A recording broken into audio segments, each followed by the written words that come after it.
বাংলাদেশ নিয়ে আমি ব্যক্তিগতভাবে অত্যন্ত মানে উদ্বিগ্ন। মানে বাংলাদেশের পরিস্থিতি দিনের পর দিন এত ভয়ঙ্কর অবস্থায় পৌঁছাচ্ছে যে প্রতিবেশী দেশ হিসাবে আমরা কেউ উদ্বিগ্ন না হয়ে থাকতে পারছি না।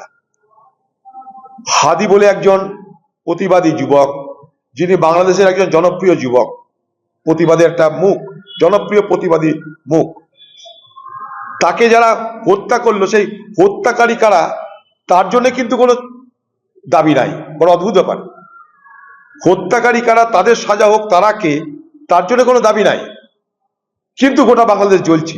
অর্থাৎ আমার মনে হচ্ছে হাদিকে পরিকল্পিতভাবে হত্যা করে এই বাতাবরণ তৈরি করছে শুধুমাত্র আমাদের পাশের রাষ্ট্র বাংলাদেশকে কট্টরপন্থীদের দখলে নিয়ে আসার জন্য। এটা আমার নিজের ধারণা। কারণ হাদিকে হত্যা করলো কারা তা নিয়ে কিন্তু কোনো দাবি নেই, তা নিয়ে কোনো আন্দোলন নেই। কেন হাদি খুন হয়ে গেল তা নিয়ে তার কোনো প্রতিবাদ নেই, কোনো জিজ্ঞাসা নেই।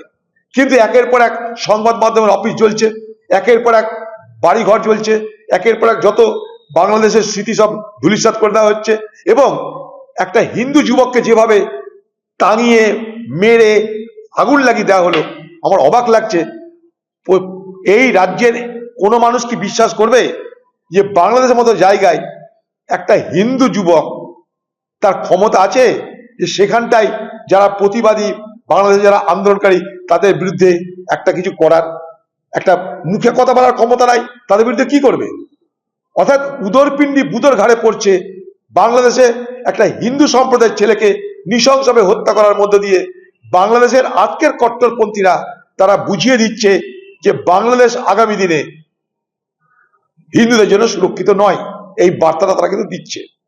উদ্দেশ্য একটাই, সেটা হচ্ছে সারা বাংলাদেশকে কট্টরপন্থীদের দখলে নিয়ে আসা। সেখানটায় ভোরের আলো, সেখানটায় ডেইলি স্টারের মতন বড় বড় পত্রিকার যে সমস্ত ভবন, সেখানটায় আগুন লাগিয়ে দেওয়া হলো। যারা সাংবাদিকতা থেকে মারধর করা হচ্ছে। বাংলাদেশ এক অরাজকতার মধ্যে দিয়ে পতিত হচ্ছে, এগিয়ে চলেছে এক সম্পূর্ণ অরাজকতা। বাংলাদেশের সম্পূর্ণ অ্যানার্কি চলছে। ইউনূসের কোনো ক্ষমতা নাই। আগামী দিনে ইউনূসকে তার জায়গা থেকে সরে যেতে হবে। ইউনূসকে না দেশ থেকে পালাতে হয়, সেই অবস্থা বাংলাদেশে তৈরি হচ্ছে। পরিষ্কার কথা বলছি, বাংলাদেশের আজকের পরিস্থিতি কিন্তু আগামী দিনে আমাদের সকলের জন্য, ভারতবর্ষের সকলের জন্য দুশ্চিন্তার কারণ। এই সময় একটা কথা অন্তত বলবো যে আমরা মুর্শিদাবাদের মানুষ, আমরা বাংলার মানুষ, আমরা যেন সেই বাংলাদেশের ঘটনার দ্বারা প্রভাবিত হয়ে আমরা যেন কোনো উত্তেজনার শিকার না হই, আমরা যেন কখনো উত্তেজিত না হই, আমরা যেন কখনো হিংসার আশ্রয় না নিই, এটা নিশ্চয় আমার দাবি থাকবে। কিন্তু বাংলাদেশের আজকে ঘটনায় বা যে ঘটনা ঘটছে তাতে আমি অবশ্যই উদ্বিগ্ন বলে মনে করছি। এই মতুয়ারার এই যে নতুন ভোটার এসআইআর নিয়ে একটা বিভ্রান্তি রয়েছে, তার মধ্যে মতুয়া করেই সভা করছে, কার্যত মতুয়া ভোটে টার্গেট। এর আগে মমতা ব্যানার্জি গেছিল, আপনারা সেখানে এখন গেছিলেন এবং সিপিএম গেছিল এবং তাদের পাশে ছিলেন। সেই জায়গায় কি বিজেপি দুশ্চিন্তা পাচ্ছে? দেখুন, আমি শুধু পাশে ছিলাম না, আমি ঠাকুরনগরে গিয়ে মমতা বালা ঠাকুর, যিনি সিপিআই টিএমসি পার্টির রাজ্যসভার এমপি, তার মঞ্চে তাদের আহ্বানে আমি গেছিলাম। মমতা বালা ঠাকুরের পাশে আমাকে আপনারা দেখেছেন, এবং আমি মতুয়াদের এই দাবিকে সমর্থন করার উদ্দেশ্য নিয়ে গেছিলাম। সেখানে মমতা বালা ঠাকুর আমাকে আহ্বান জানিয়েছিলেন তার পক্ষ থেকে।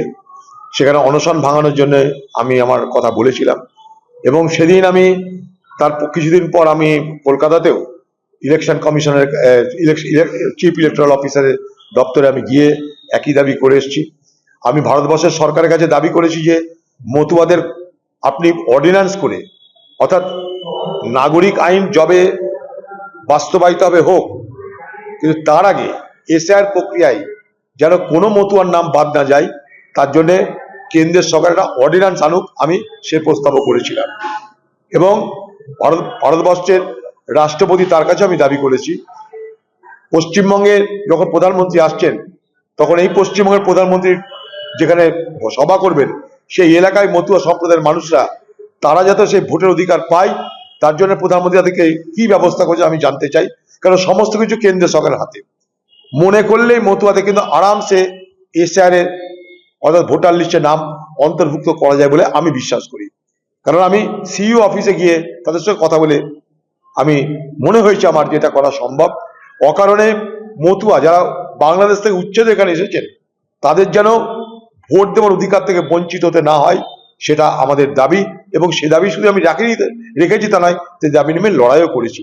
দুর্ভাগ্যের ব্যাপারে ভারতবর্ষের পার্লামেন্টে পশ্চিমবঙ্গের তৃণমূলের নেতৃত্বকে আমরা দেখলাম না এ নিয়ে কোনো সরব হতে। তারা অবস্থান করছেন, প্রতিবাদ করছেন, কিন্তু মতুয়ারা কেন ভোটার লিস্টে নাম তাদের অন্তর্ভুক্ত হলো না, তার জন্য কিন্তু কোনো প্রতিবাদ বা কোনো আন্দোলন করতে দেখলাম না। দুর্ভাগ্য।